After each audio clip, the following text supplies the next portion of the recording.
Hi, it's John from Crafts by John UK. Today's card is this cute card using the Crafty Individuals CI402 stamp. You can see I've stamped the couple, I've coloured them in using my Arteza watercolour pens. I've also stamped the sentiment that goes with it, which says to love and be loved is the greatest happiness.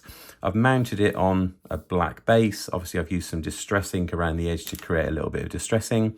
And then I've used a freebie plaid paper that I got from some magazine and mounted that again on black. It's a really nice looking card, quite simple, using this beautiful stamp set from Crafty Individuals. So if you want to see how it's done, stay tuned. Okay, let's get started. So today I'm using this Crafty Individuals stamp. This is one that I won in their monthly draw. All you have to do is submit a card on their website in the monthly challenge folder. They give you a theme, and I submitted a card last month and I won. So I won 3 different stamp sets. So I've got this one, which is CI402, and I've got this one's CI522, which is Happy Dog, and this one's CI569, which is Where Did the Sun Go? Some really lovely comical stamps, which I will definitely have fun using. This dog one is super cute, kind of like a Mandela effect. But the one I'm using today is this one, which is really cute. It's got a lovely couple and some really nice sentiments. So I've actually already cut it up, and I've used both this sentiment, which is the to love and be loved is the greatest happiness, and the couple, which has a lot of detail on all the clothing, etc. I've cut them both out and I've mounted them on some stamping foam.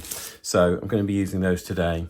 I've got some pattern card here. I was thinking a kind of a plaid background on my card, and basically we'll have a play.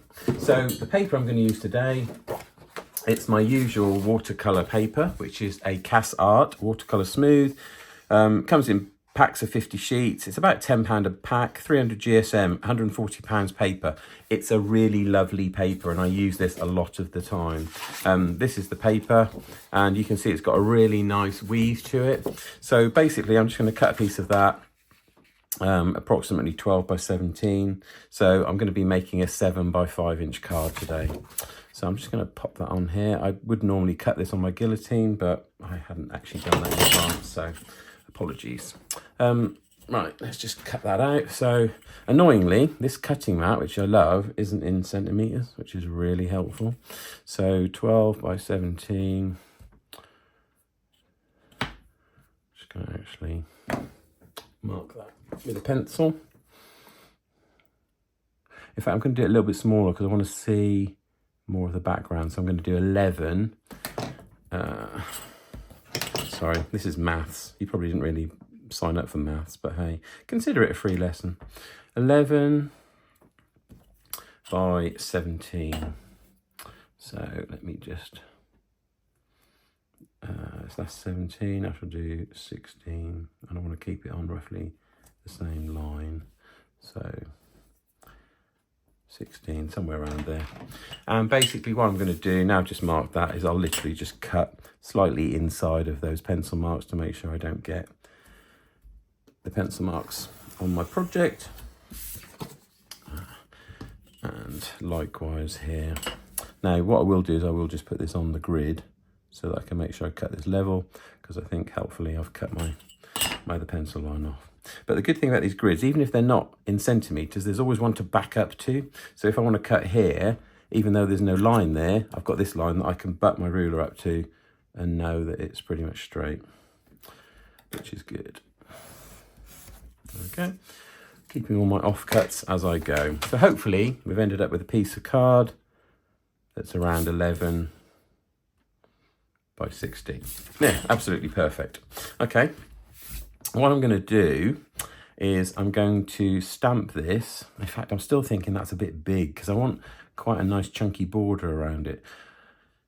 I think I might cut that down even further actually. But what I'm thinking is whether I should try and cut a frame out, and I could put, no, I'm not going to do that. I'm going to stick to what I was originally planning. So what I'm going to do This is the joy of card making, where you can change your mind. I'm going to cut another, I don't know, 1 and a bit off that. I really didn't plan this one out too well, did I? So if I cut 1 and a bit off that side, and I cut 1 and a bit off this side, I should roughly end up with the same proportions.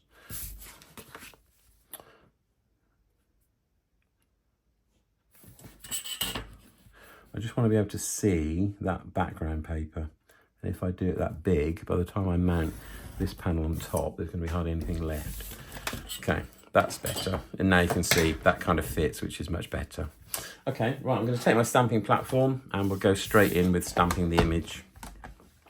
So much easier if you can use a stamping platform. Make sure you're on the rubber side. I've got a couple of bits of paper on here just to give it a little bit of extra depth. And my stamp, because I've mounted it on foam, it's got like a clear background. When I cut this, I actually inadvertently cut the foam too small, so I had to sort of pad it with a little bit on the head, which is a little strange. But it still works, so that's fine. Okay, I'm just positioning that roughly in the middle.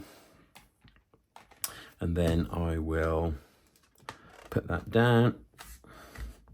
What we're also going to do is put the second piece of card in here, and I'm going to put the sentiment on at the same time. There is obviously, I've got no magnets for this, but I'm pretty sure that'll hold. In fact, what I could do is be clever and do that. There we go. So let's pick that one up as well. And that way I only have to do 1 lot of stamping. Okay, so I've got my VersaFine here, the Onyx Black, which is my normal preferred ink. And I'm just going to give that a good go all over. This is a beautiful stamp, really, really detailed, absolutely gorgeous from Crafty Individuals. It stamps beautifully, and once it's stamped, it colours beautifully as well.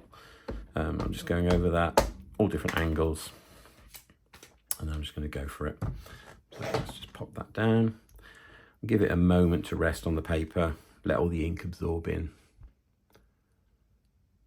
As this paper was clean, I haven't bothered with my anti-static mat, which I hope I don't live to regret. Let's take that up and have a look. There you go, that's stamped fine. I'm just going to give it 1 more go.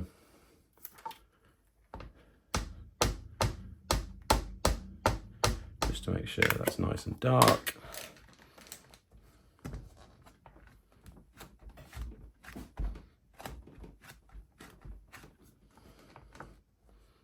There we go, that looks fine. So straight away, I'm going to take my Tupperware with my ultra fine embossing powder, give it a good dip in there, tap off the excess, and then the same with the sentiment, which I'm struggling to pick up. There we go.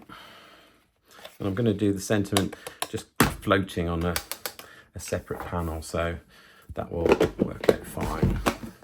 Right, I'm just going to heat that before I do anything else, just to make sure I don't lose any of that embossing powder. So heating this and using a clear emboss on it will set the ink. It will also give a slightly raised surface so that when you colour, you've then got somewhere to colour up to. It's really useful advice. So I'm just going to go in with the heat. You'll probably see, you'll notice it gets darker, and it also goes from being matte to gloss.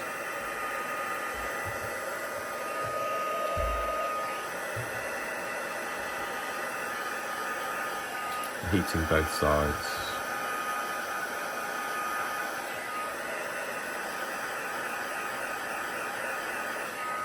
There we go, that looks better. And then the same on the image.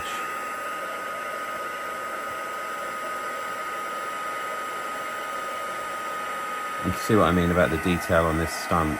It's absolutely amazing. That's the thing with red rubber stamps. They are slightly more difficult to work with, but you do get a lot more detail than a clear stamp. The jeans, just the creases in the jeans, the detail really is amazing. I have coloured this before as well, and it's super easy to colour, but looks really effective. Turning that over, I'm also going to just heat the back just to make sure. You want to make sure every piece of embossing powder is heated so that it's fully set. There we go.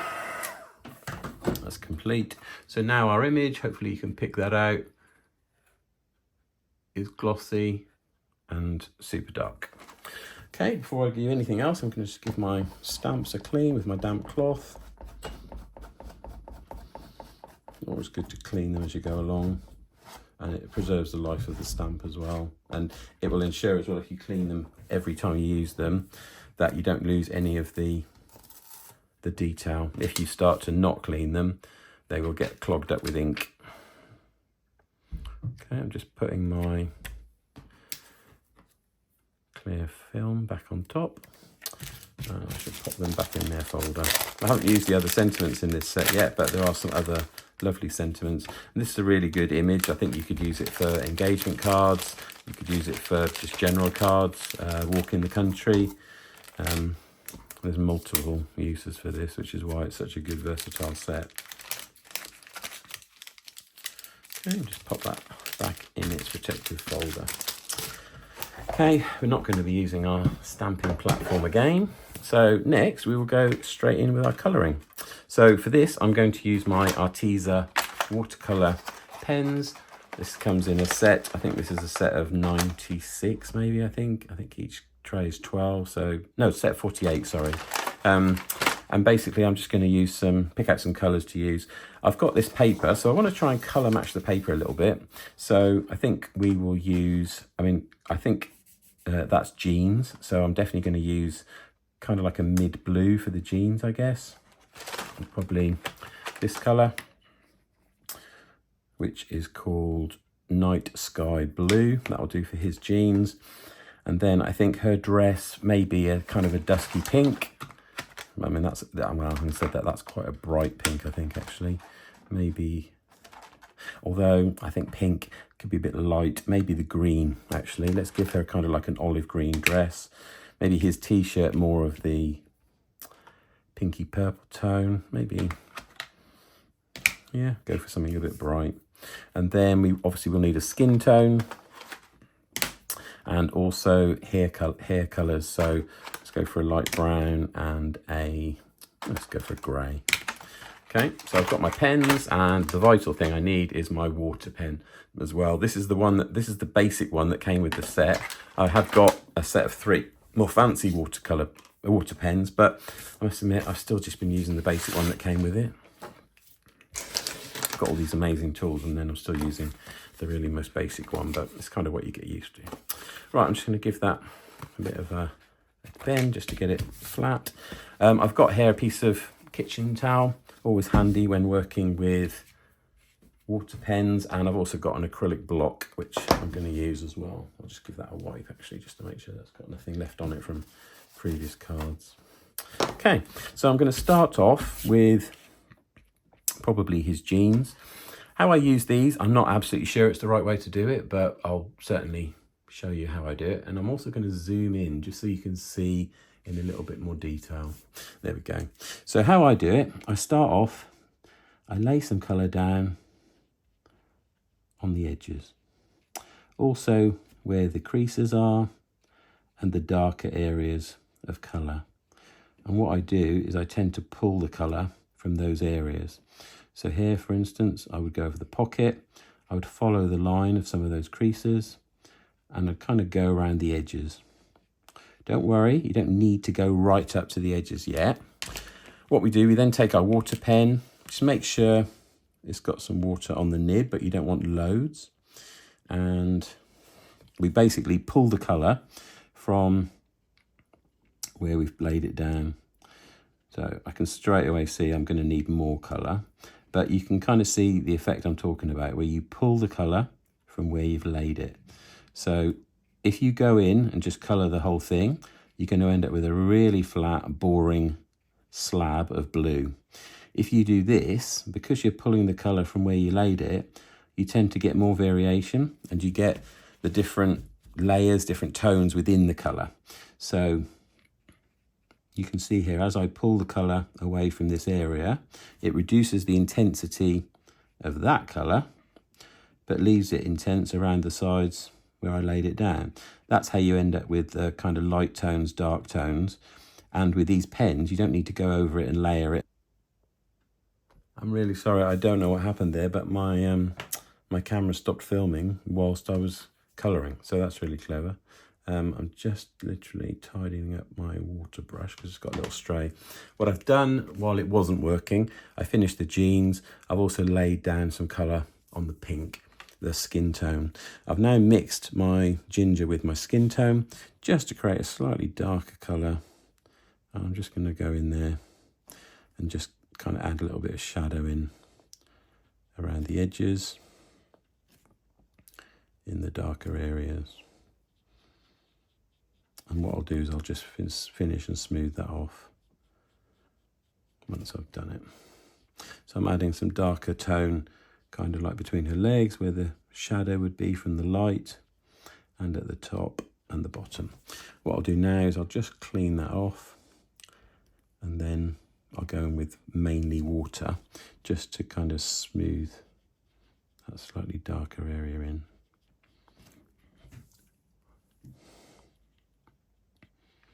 You can see what I mean about you get a line.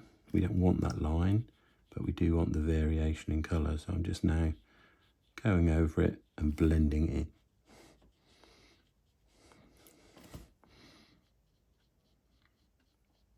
Just literally going over the join, just to create a little bit of light and dark. There we go. So you can see, actually that's not great there. There we go. If I hold that up, you can really see the detail that we've now got a bit of light and shadow kind of at this side. Okay, I'll clean my brush. I think we've done all the skin. Actually, I just need to do his neck. I didn't do that again, did I?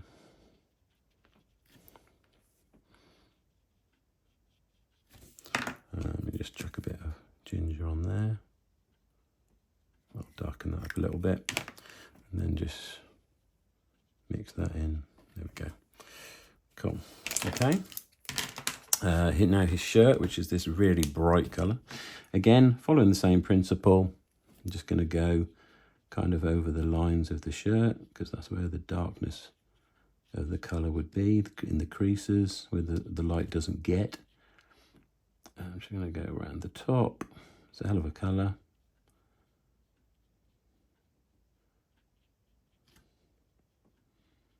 There we go. That's probably enough. And then I'm just going to, again, pull that out in the colour. So I'm going over it just with water.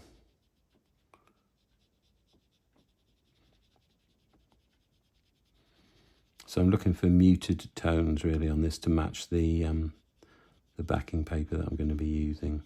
If I'd gone in with the colour, just coloured the whole thing, you can see how bright that would have ended up. By doing it like this, I can control how thick or thin the colour is.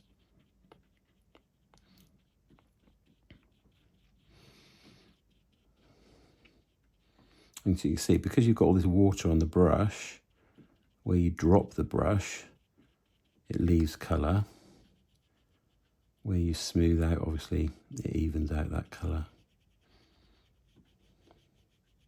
I'm going to just turn that around and just work on this area here. So pull that colour down and take it right up to the edge.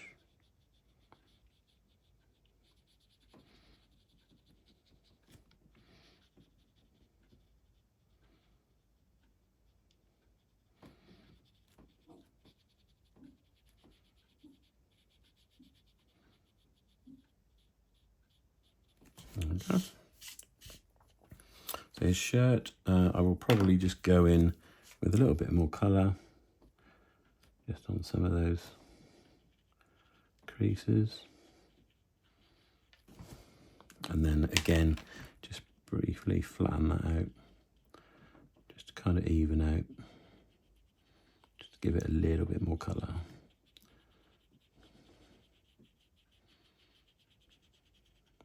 But again, the stamp is doing the work for you. Now I've slightly gone over the edges there. I don't know if you can see that, but here I've slightly gone over the edges. How to correct that?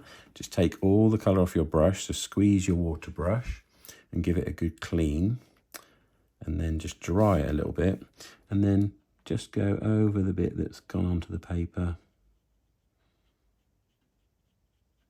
That will water the colour down. Find a clean bit on your kitchen towel and then just blot it off. And you'll see that does pick up the colour and correct it. There we go. So that's fine. So that's the pink. I haven't thought of a colour for his trainers. I think I will do a, I don't know, kind of like a grey maybe, a dark grey. So I'm just going to blob a little bit of colour there and there and on the bottom. Leave that quite simple. I'm going to leave the main body of them like a grey colour. There we go.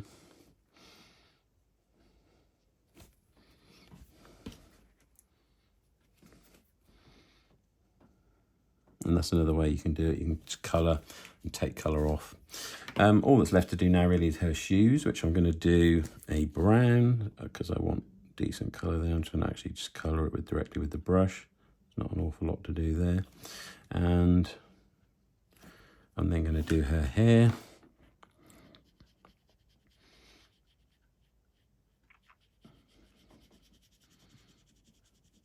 I'm actually just going to lay the colour pretty much directly from the brush, but I will go in afterwards. Just notice there's a little bit of skin there that I didn't see. So just colour that in with the brush, and then I'll take my water brush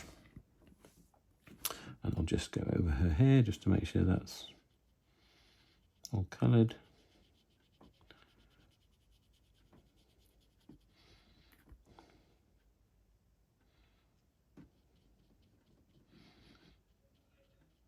Again, the detail in the stamp is really doing it for you. Oh, now that's great. I've now dropped my water brush. So I've got a lovely mess there that I need to clean up, which I can do the same way, just with a little bit of water. That's the good thing about these watercolours, they are quite forgiving. His hair, we were going to do grey. So I'm just going to quickly colour that.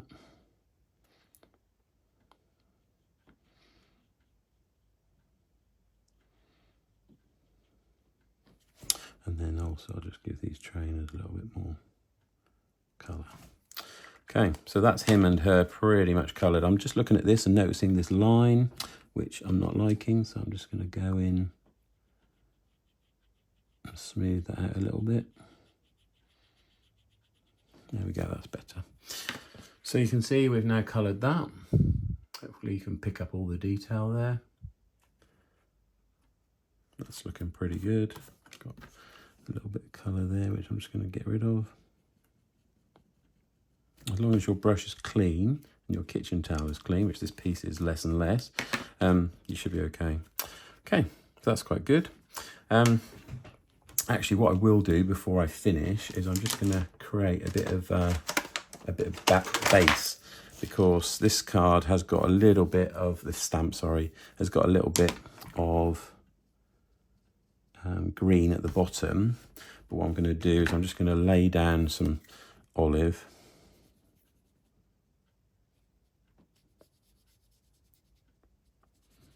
Like that, in a sort of just scruffy pattern, and then go over it with my brush. Just drag it down a little bit, let it kind of fade out, just to imply there's some earth. It kind of grounds them. There we go. And that looks quite nice. What I'll also do is with a fine liner, just go over there and create a small black line just to finalise that ground. What I'm going to do now, whilst I've got my pens out, is I'm going to use the same colour from her dress.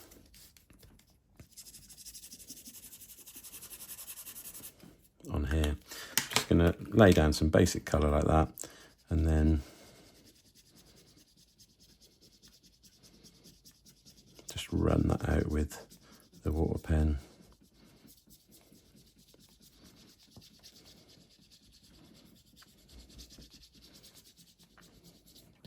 There we go. You can make this as neat or as messy as you want, and obviously we're going to cut that down anyway, so it doesn't really matter too much about the edges. Right, let's just leave that on one side to dry. Give your brush a bit of a clean. There we go, and we're done. Okay, so I can get rid of my pens.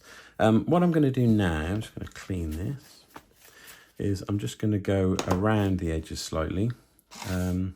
I think we'll do that with a green. I had actually got a blue Distress ink, but I think I'm just going to quickly grab a green. Okay, I've got my green, so I've got a peeled paint Distress ink here and a little brush, well, a sponge on a tool, and I'm going to just go in with my colour. I'm going to use the back of the colour. I'm just going to take some off first of all, because this is a relatively new ink pad, so I don't want too much colour. And what I'm going to do is I'm just going to start off the card and just work my way around it. Very light pressure. All I want is some edging colour and a tiny little bit that fades into the detail of the card. This will tone in with the green paper I'm going to use underneath, and also the green on the card that we've used to match. Just go around all the way. If you're not certain about whether your hands are clean or whatever, just grab a little piece of scrap card, which I'm doing. If you don't want to risk smudging anything, and hold the project with a piece of paper, less likely to get a mess on it. I'm going to put more colour in the corners, and I'm just going to work my way around.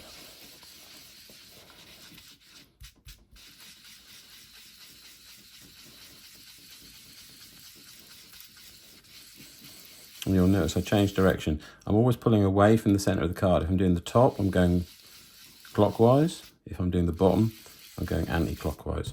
The reason for doing that is you don't want to be going against the way that the card can lift up. This is how you risk creasing or lifting your paper. This card is actually fairly heavy, so it probably would be okay, but it's always better to be cautious. Just going to finish the top piece now. This is a really nice colour. It's a recent one I bought up in Stamperama in York. Peeled paint. I didn't really have a kind of mid-green, and I'd been making do with, I think it was Shabby Shutters, which is quite pale, but I just thought, no, I want a dark green. Let's just give that a blow, and then what I'm going to do, I'm just going to go around the edge and actually darken the edge. I quite like this look on my cards. I do it a lot of the time. I don't like white edges, especially if you're mounting it onto pattern paper. You would see the white, so I always tend to darken it. Okay, let's move that out of the way, and there we go. And again, you can see what an amazing difference that makes. It's gone from just being an image on a piece of paper to now an image that's kind of grounded with some depth around it. I think that looks quite nice. What I'm going to do now, I'm going to cut this down. I could cut it down with a die, but what I think I'm going to do is I don't want it too big, that's the thing, so I'm a bit limited in terms of dies. What I'm going to do is line it up, cut it, and then I'm probably just going to cut the edge with a tool to make it look scruffy. So I'm just going to first of all cut it with my craft knife. And I'm just doing this totally by eye. It doesn't need to be 100% accurate. So I'm looking kind of where I want to cut it and then just going for it. If I don't cut enough, I can always cut more. If I cut too much, then I really have screwed it up. That one's a little bit less than that one, so I'm just going to take a little bit more of this side. And I mean, you really can just do this by eye. There we go, and then top and bottom, again, kind of roughly line it up where you want it to be.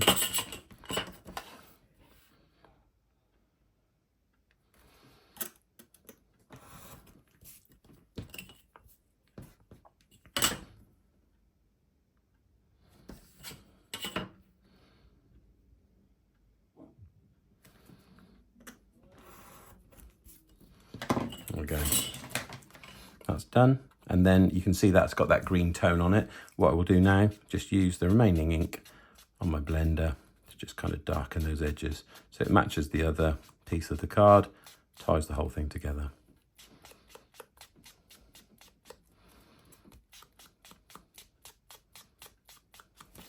I'll actually just put a little colour on the edges, but mainly the corners.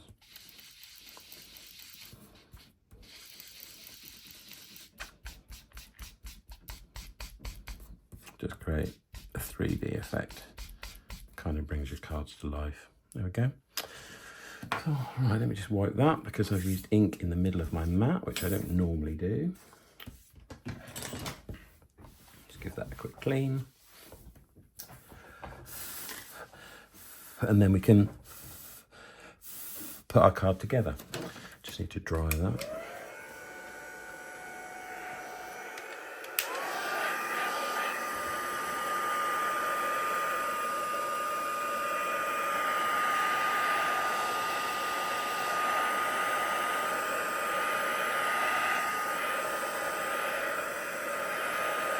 There we go.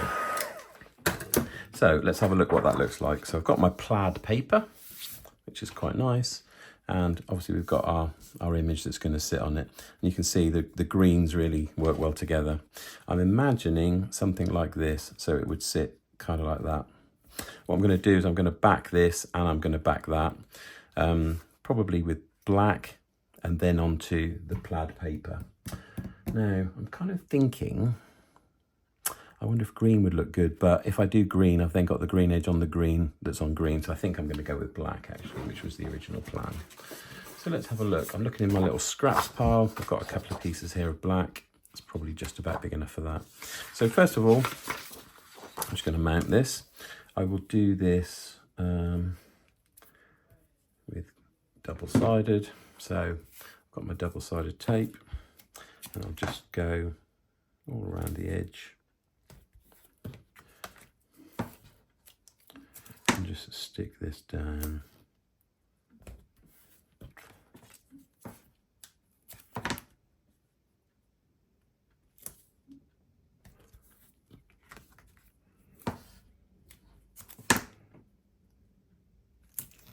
So all around the edge, and then as it's watercolour, and I've used a fair bit of water, I'll give it a good strip across the middle as well. I've got my tweezers. I'll just pull those tapes off. As we've not got a line match up on this one, I'll just take them off completely. Don't need to do any bunny ear tricks or anything.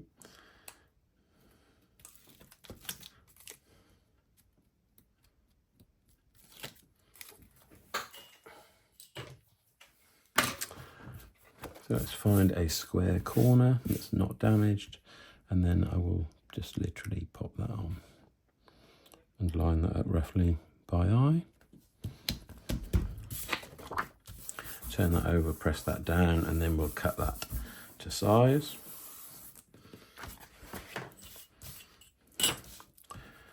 And I'm doing all this by eye. You can measure it and be ultra precise, but I find that 9 times out of 10, I'm pretty much right.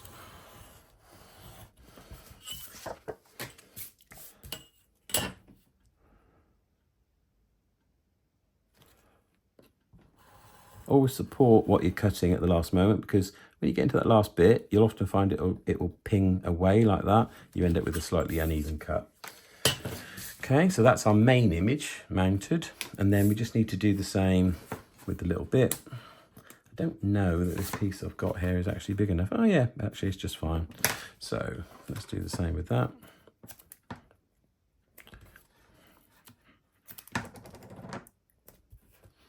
Let's put a piece in the middle there as well, I think, just to hold that down.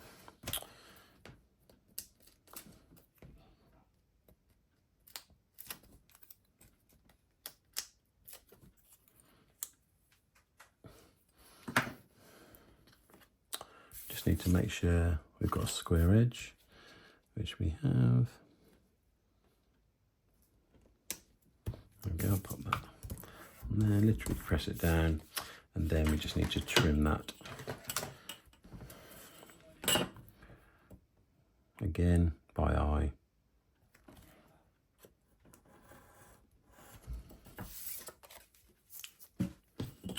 This is going to be the tricky one because I haven't got much to play with, but this ruler has got a foam backing that kind of holds stuff in place, so as long as you're not too crazy, it should be all right.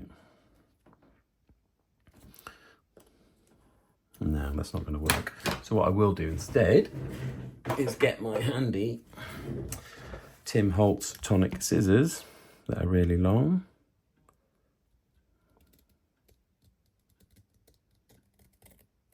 There we go, I'll just cut it by eye. Okay, so we've got our two pieces.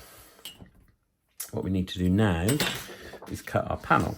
So find a good bit, which I think that is, and we need to cut this 12 by 17. So what you can do, you can line it up. If you know the top's square, if that's square all the way across, it should be roughly right. I'm going to go slightly inside because we'll probably do a black layer around the edge.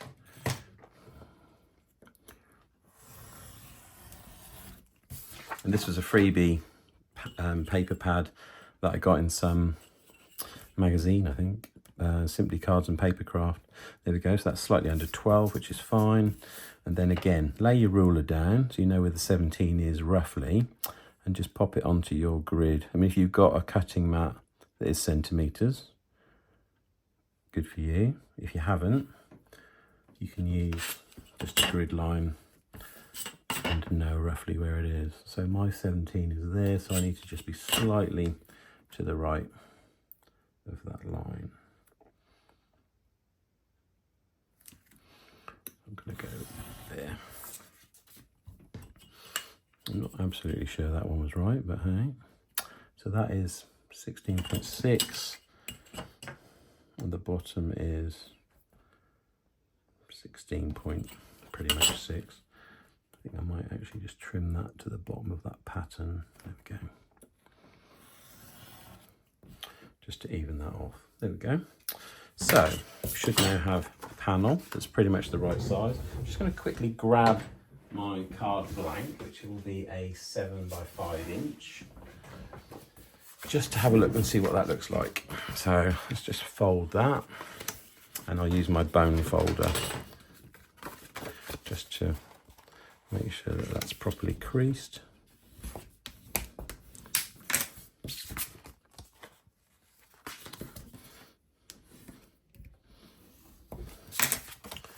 Just see how that fits on there.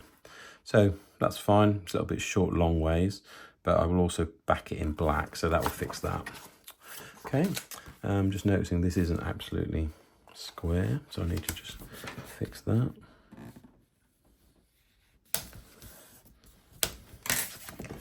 There we go, that looks better. Okay, so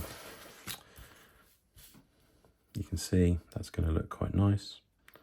I'm going to probably do it slightly offset like that, and then with that to the side. Now, shall I go left or shall I go right? My instinct is to always go left, so I might actually go right just with the change. There we go. So I think that will look quite nice actually on the right hand side this time.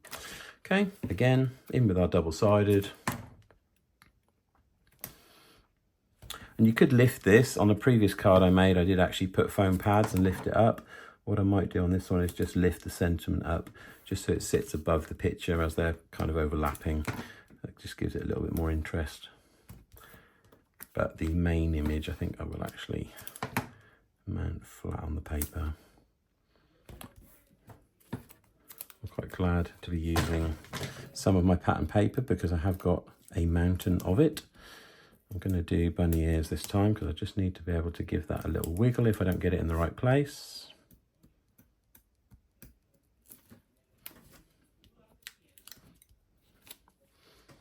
Okay, so I'm going to stand for this because I just need to see what the hell I'm doing. Okay, so let's just line that up. Just get a bit more light in there just to make sure that that is square.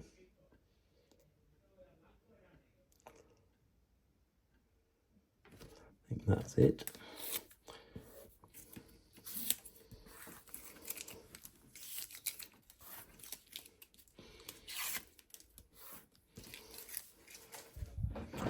And then I will take my foam pads, which are here, and I'm going to pop that there. So what I need to work out is, actually, I'll just do the whole thing. I was going to do only one side, but because this isn't lifted, I don't really need to be honest. So I can actually just do the whole thing.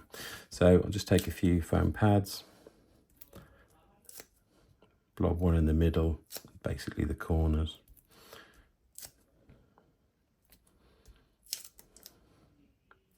That will do.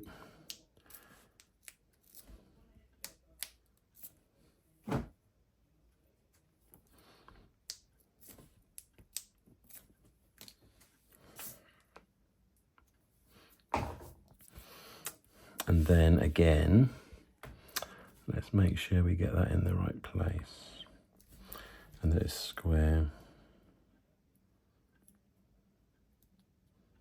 There we go. Quickly done. Right, I'm going to back the whole thing. In fact, what I'm going to do also is I'm just going to go around the edge again with this green, just to make sure that's not white. We don't want any white on the edges. These little tricks make the difference.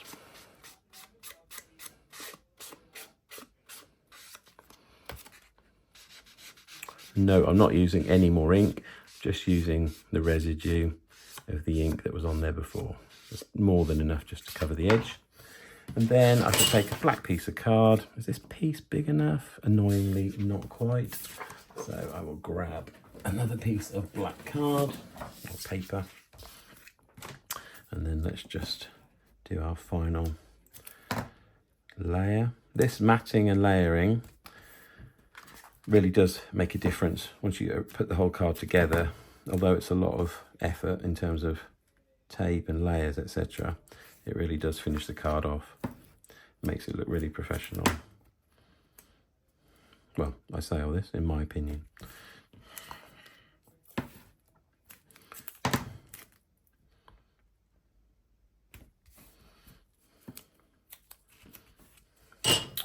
Okay, I've lost my tweezers. There they are. Okay. So I'm actually only doing a black layer here, but just to make sure I get it square, I don't want to screw anything up at this stage when I'm so far in. So I'm just going to do the bunny ears and find a good corner.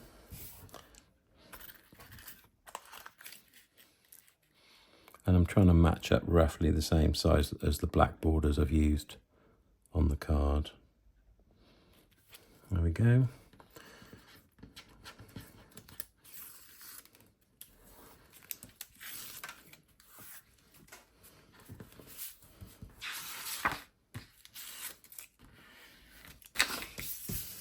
This paper is quite thin, this pattern paper, but it doesn't really matter because I've added a load of layers to it. So that's absolutely sorted that out. And then I will just cut this again by eye.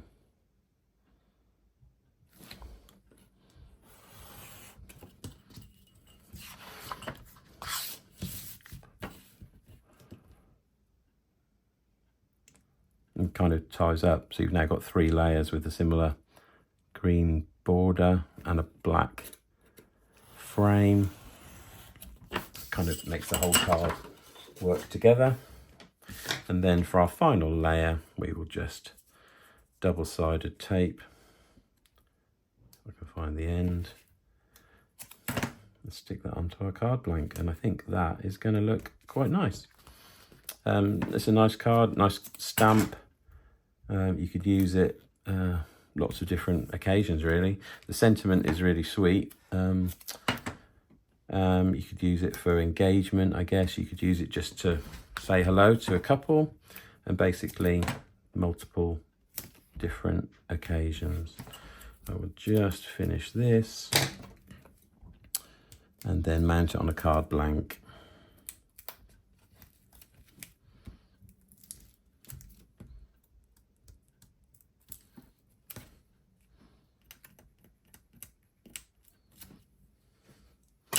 So I've got my card blank here that I'd folded and scored. Just check over, make sure there's not any dirty marks or anything you need to cover up. There's one there, so I will probably use that side. And then plonk that down. Now this is where the bunny ears comes in really handy, because this is the bit where we need to get it absolutely right. And just look to find the even spot, top and bottom.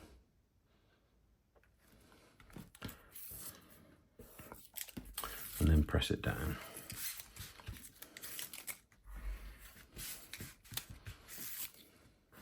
Now you could add more, you could add Nuvo drops or a little bit of bling, but actually I think that looks really nice, just quite simple, quite elegant. The image is nice and clean, it looks pretty good to me. To love and be loved is the greatest happiness. Hopefully you enjoyed that. That's today's card. If you liked it, please give me a thumbs up. Maybe like and subscribe to my channel. Check out my other videos. There's plenty on there of techniques and card making from start to finish. And basically, I hope you enjoyed it. I'm just going to finish this off as I sign off for today and just add the line in there that I said I was going to. And that is today's card finished. I think is looking pretty good. You can do as much or as little as you want with this. Okay, so that's today's card done. Hopefully you enjoyed it. Please give me a like and subscribe if you can, helps the channel grow. Check out my other videos. I'm on Etsy as Crafts by John UK, where I actually sell my cards, TikTok and Instagram, Crafts by John UK. Hopefully you enjoyed that, and I'll catch you next time.